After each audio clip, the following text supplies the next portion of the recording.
Welcome back, everybody. Dynamite intro, Mrs. Lush. Guys, welcome back to a brand new video. Want to give you some expectations on what you're going to see here today because it's a little bit different than what we normally record in the reactionary vein of content. There have been many comments about the changes to our physical appearances over the years. There's been comments nonstop for years. We get DMs about it all the time. Want to set the expectations right. We're not a fitness channel. We make videos on this channel because we enjoy spending the time together. We love laughing at stupid shit on the internet. And we appreciate you guys laughing along with us. But we wanted to share this for those of you that are curious and interested. We're not preaching about any of the stuff we're talking about. We're just going to talk about some anecdotes that have worked for us. And if you can take something away from that, that's fantastic. So harking back to end of 2020, Christmas time, we have this video of my wife and I trying some Christmas foods, being recorded by the illustrious Josh the Snake, who many of you remember. It's the brandy butter that's delicious. So, None of it was good, by the way. Yeah, none of that food was good. So clearly a lot's changed since then. I know you pulled up this video, and this is actually really hard for me to look at.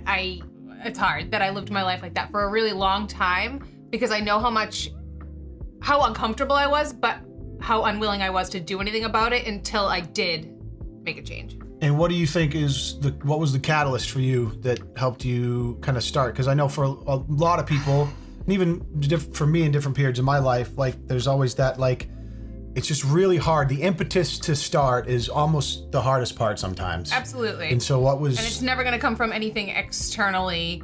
No one's ever going to make you feel like you need to lose weight and it's going to work. No, sure, it has to come from within, of course. So admittedly, this video was one of the things that clicked to me. I despised how I looked in this video and wanted to blame it on the really interesting camera. Wanted to blame it on Josh's camera work? No, and so within a couple of weeks of this, without any real premeditation or plan of what the heck I was gonna do, I just literally woke up one day and was like, nope, not today. I also want to address the thumbnail real quickly because while it is kind of clickbait, it's ultimately true. My wife has been able to get in the best shape of her life while eating ice cream almost every single day. And she has by proxy caused me to become a bit of an ice cream addict myself when I never really had a sweet tooth previously. I was always a salty, snacky kind of guy. Little background for me, I mean, it's interesting when you're in a relationship, a marriage, or you're a couple of some sort. That kind of journey and the impetus to get going is going to look a lot different because your lives are so intertwined. Yeah. It's sometimes very hard to do it on your own if your partner isn't at least supportive, if not supportive, maybe willing to go along with you in some regard. So to her credit, she really took the initiative on this one. And I have a long history of being a fitness guy, right? I went to college. Some of you know, I have a 4-year degree in exercise science. I was really into powerlifting. One of the reasons I was so into that when I was younger is because I struggled very badly with weight as a child. I was a very heavy kid. I weighed 262 pounds, which is more than I weigh now. When I was in 7th grade, I was 12 years old. I weighed more than I do now. And my whole life has kind of been this battle with, not letting myself go too far and then having times in my life where I've done really well and gotten in shape and kind of just been this sine wave. I think that's a lot of people. That's a lot of people have certainly. that similar experience with yo-yoing and 100%. dieting, not dieting, exercising, not exercising. I would put myself in a little bit of a different category there. I don't think I've been a yo-yo dieter or anything over the years. I had zero interest in exercising whatsoever. And you were never a fitness person, ever in your life. Yeah. And then, thinking about what I was eating, I pretty much was just eating and consuming anything I wanted. That's the dream. And that's kind of until it's not. Yeah, that's the dream. That's normal. And a lot of this too is just where you are in your life. Like for us, married, had a kid. This was post-pandemic, which was a tough time for everybody. This was end of 2020. We all were feeling it, going through the isolation.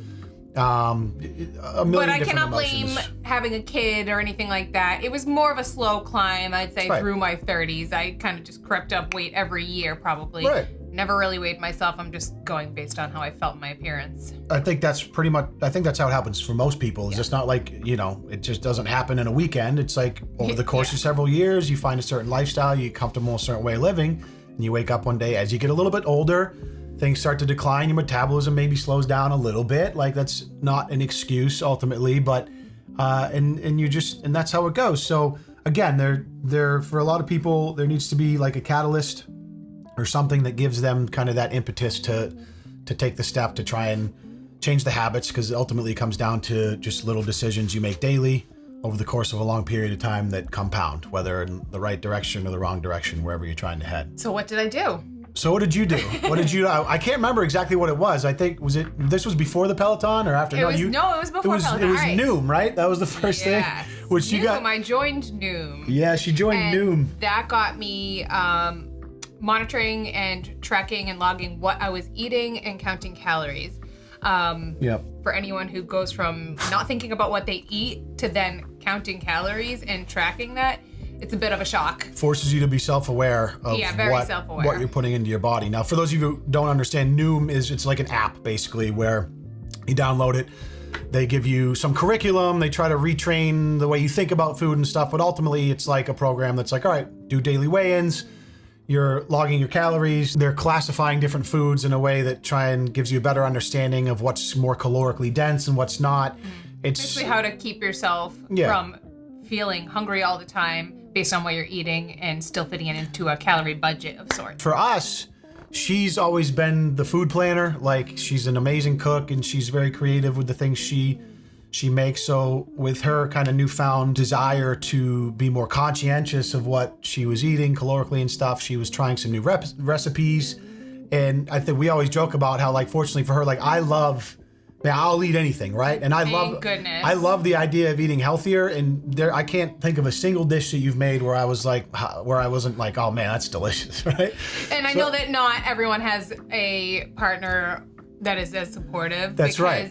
They want meat and potatoes every night. That's right. I'm not making meat and potatoes every night. I know for a lot of ladies that provide food for their families, it may be difficult out there because they have a husband who doesn't really get it. He doesn't have any interest, or he doesn't have a background in fitness or dietary stuff, where the idea of you making something healthier disgusts him, which that's a difficult impasse that we don't really know how to speak to because that's not our experience.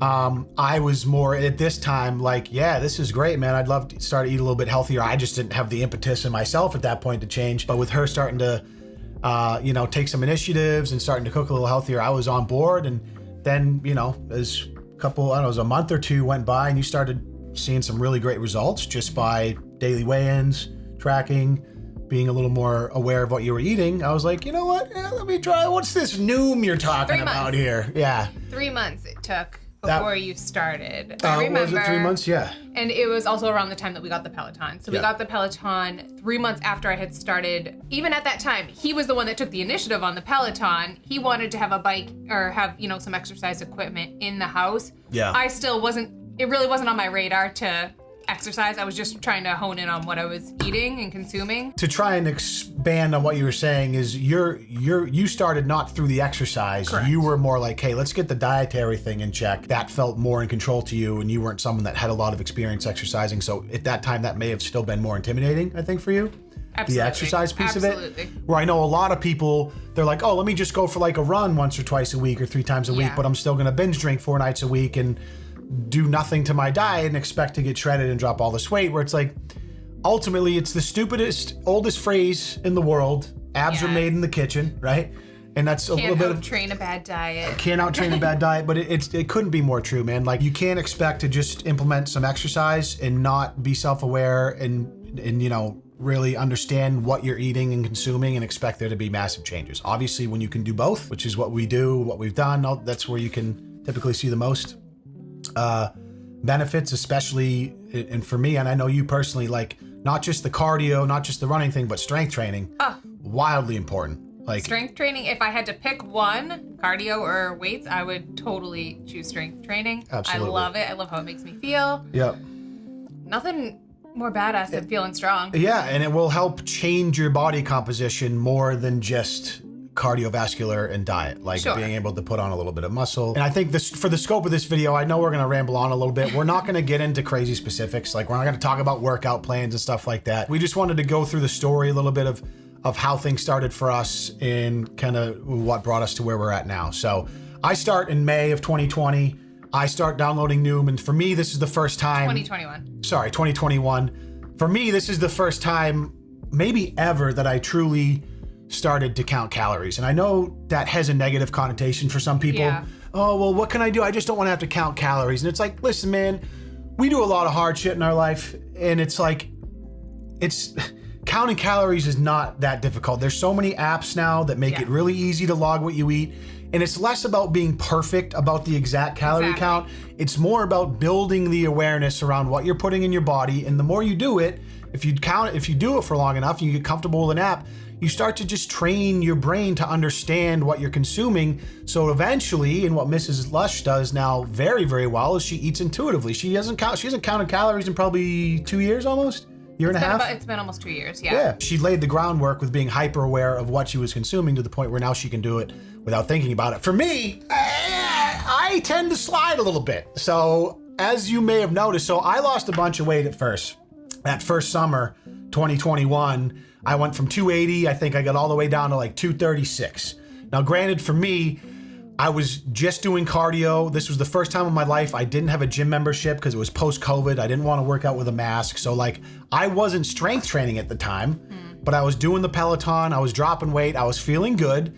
But I think a lot of the weight I dropped, honestly, was obviously fat, but some muscle too. For sure. So I was probably the thinnest I was the thinnest I had been in my life. But then the winter rolled around, and as I love to do, I like to get seasonally depressed in the winter when the weather's no longer nice. I stopped caring as much. I put Noom down. I stopped counting calories. I noticed for me, when I'm not doing something physically to force myself to be aware of what I'm putting in my body, I am very conditioned to just consume.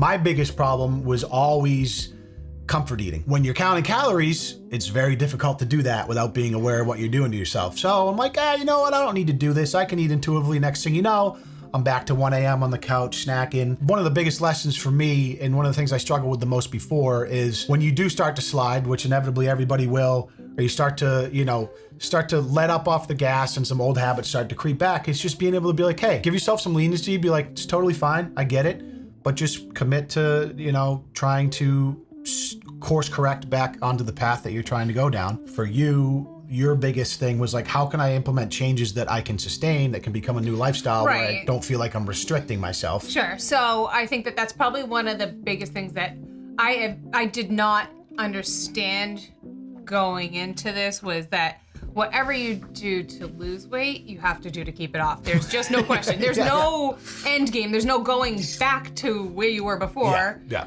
So it sounds silly, but some people don't know. I didn't really realize where this would land me. So I got really comfortable with what I was doing. And like you said, to make it more sustainable for me, it felt like I never wanted to cut out any particular foods or food groups. I know there's a whole lot of talk on that. I'm not gonna go there, but... You knew that you could not, there was no way that you could cut out ice cream from your life. Or sweets in general. And have it be a sustainable thing that you could do in perpetuity. So I just worked it into you work around it.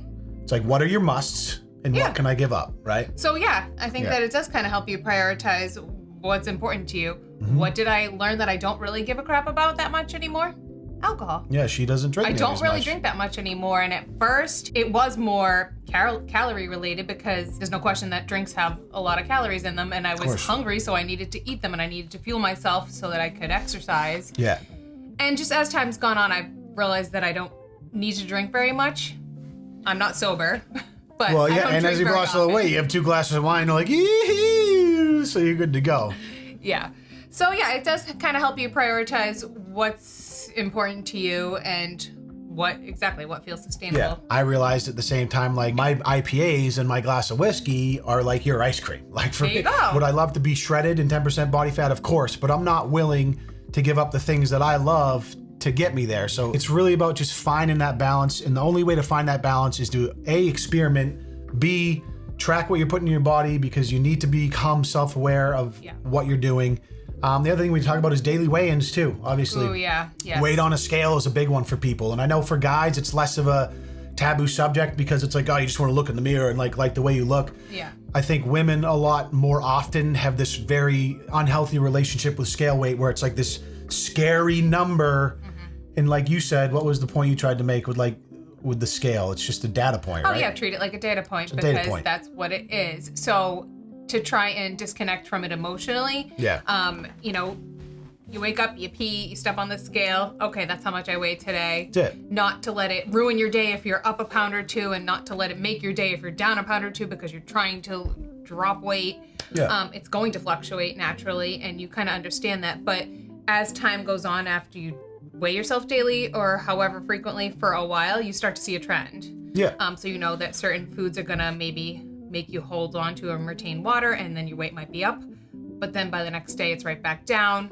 Hormones, menstrual cycles, those things are all going to come into play. I've fluctuated as much as 6 pounds from one day obscene. to the next. Yeah, like I'll wake up one morning up 3 pounds because I had Chinese food the night before, and then the next night I'll have a little drink. I'll have a little bit to drink, which dehydrates you, and I'll wake up down 6.5. So it's like, it's insane. So like, again, the scale, the daily weigh-ins are just another way to force yourself to be self-aware of what's going on. I know that when I was heavier, I never weighed myself, like ever. I don't think we didn't own a scale actually.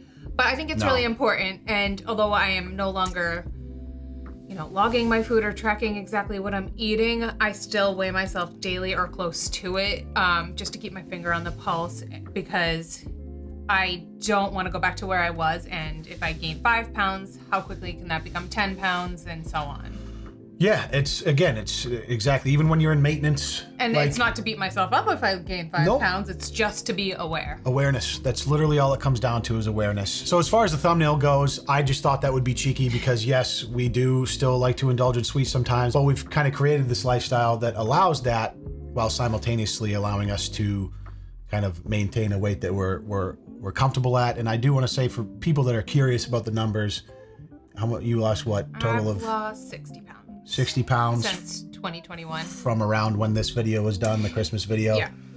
I want to say I went from 280 down to 235, so I lost 45 pounds initially, and then I again did a little bit of this, but since then I've been hitting the weights hard, so I weigh around 248 ish right now, but I would say I'm at least 10 to 15 pounds more muscle than I was in 2021 when I initially lost weight. So yeah, me too. Like 20 pounds of muscle. Yeah, actually, yeah, she's honestly, she's put on some serious. She's got some fucking some guns on her, dude. This one. To her credit too, man. Like, she works out hard. Like, that's when it comes to my wife. Like, if she's gonna do something, she typically does it, and she's been so consistent.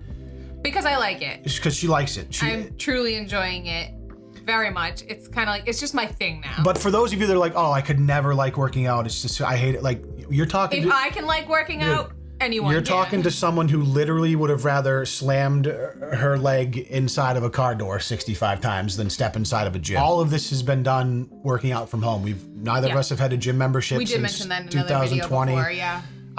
I have a pair of adjustable dumbbells in my basement, and an incline bench, a Peloton, and a treadmill.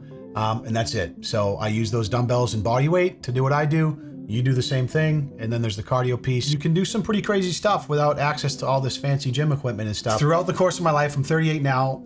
The times where I have really taken care of myself physically and really paid attention to my health and worked hard to live a healthier lifestyle, try to get in shape, that always has a ripple effect into other areas of my life. You feel more confident, and it affects your work. It can affect a million different things. Your mental health. My mental health is inextricably tied so closely to my physical health. Absolutely. And there's a lesson in that. It's not going to be the same case for everyone. Everyone has their own issues, but I think there's so many people out there that are probably struggling mentally in a lot of ways that I'm not saying they could solve your problems, but you could really make a dent by focusing on what's going in and out of your body. Are you doing hard physical work? And whatever that looks like for you. Maybe you like hiking, maybe you like going outside, just walking. If you're just starting out, you're like, how do I even start? Just get a pedometer. Try to walk 4,000 steps a day. I walk often because I like it. That was it. So aside from strength training, I'd put walking as number 2. Yeah. I very much enjoy that, especially when the weather's nice and getting outside. And again, you're not going to learn any groundbreaking information from this video. The only reason we're talking about this is because so many of you guys have asked us in the comments, and I know people have asked. We've definitely promised a few people that we'd make this video. Yeah, at some point, and certainly if you guys watch this and you have any questions specifically that you'd love to know the answers to in the comments, we'll read through some of those, and over the course of the next couple weeks, month, maybe we would make a follow-up video to answer some questions more specifically. I think that small changes are actually more effective to start because they're sustainable. Cut out soda. It helps you just build habits. You love soda, stop drinking sugary soda. I don't know, anything. Couple steps a day, whatever. Go for walks, wherever whatever you are. Maybe you have 200 pounds to lose. Maybe you'd like to lose 15 or 20. It's going to look different for everybody. I actually started with a very small goal. Oh, you did? How much? Oh, yeah. I didn't set out to lose 60 pounds. That's right. You never had a goal. I know. I initially thought, all right, I know how much I weigh. I don't feel good. I thought maybe let me lose 20 pounds and that I'd feel great. And guess what? I did feel great, but also didn't feel like I needed to stop there or figure out how to maintain that weight. I just literally kept going until I felt like, all right, I'm good here. I honestly didn't know what I was capable of, and that sounds silly, but I hadn't really tried over so many years. I hadn't tried to lose weight or fix my diet, and so when I did, strength train or like build muscle, any of that. You never tried any of that. Yeah. I didn't know what I was capable of, so I had some really small goals to begin with, and I guess 20 pounds isn't small, but for how much I needed to lose, it was. Yeah. So we've rambled a little bit. We've gone over some of the things that have worked for us, and honestly, we weren't trying to get too specific in this video because, as you guys know, when it comes to strength training and fitness and all this stuff, there's a million rabbit holes you can jump down, especially when it comes to nutrition. Yeah. The bullet points for me are, nothing groundbreaking. There's nothing crazy that you probably haven't heard before. I think that's it. The secret is that there is no secret. It's consistency over time. It's self-awareness. And what helps self-awareness? Weigh yourself in the morning, start tracking what you're putting in your body, start to move more. Patience. And patience. Patience is a huge one, actually. Yeah. I did not go from over 200 pounds to where I am now overnight. That's honestly, that's one of my hardest. Years in the making. That's one of my hardest things, especially now we live in such an ephemeral, everything's 6 seconds and we get that little hit. It's so hard to now do things that require delayed gratification. And this is not just fitness related, this is just life in general. To put in work now that isn't immediately rewarding has become so difficult because we are so brainwashed by everything that is feeding this dopamine loop in our brains at all times. This is just me. We would have been totally negligent if we didn't mention patience though, because it's ridiculous how long things take. Yeah. I do want to thank people for their interest in this. I've had a lot of people reach out to me personally.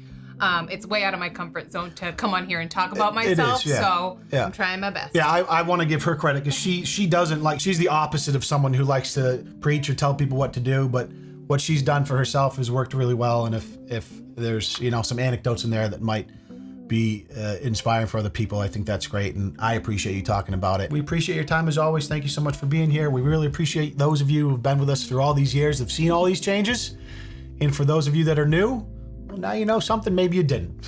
Now you know I was fat. Do not keep that in. Now you know Mrs. Lush looked like Grimace in 2020. The outtakes from this are going to be great. Oh my God. Yeah. We love you guys. We'll see you in the next video. Peace.